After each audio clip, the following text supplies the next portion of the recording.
நான் C Joseph Vijay எனும் நான்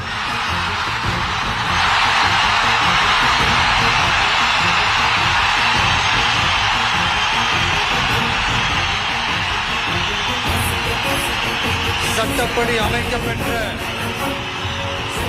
இந்திய அரசியல் அமைப்பின்பால் உண்மையான நம்பிக்கையும் மாறா பற்றும் கொண்டிருப்பேன் என்றும் இந்திய நாட்டின் ஒப்பில்லாத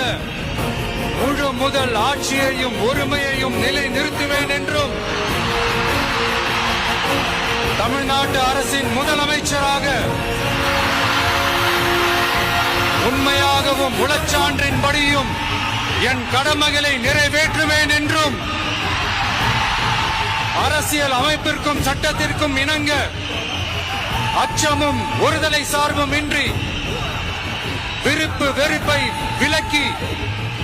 பலதரப்பட்ட மக்கள் அனைவருக்கும் நேர்மையானதை செய்வேன் என்றும்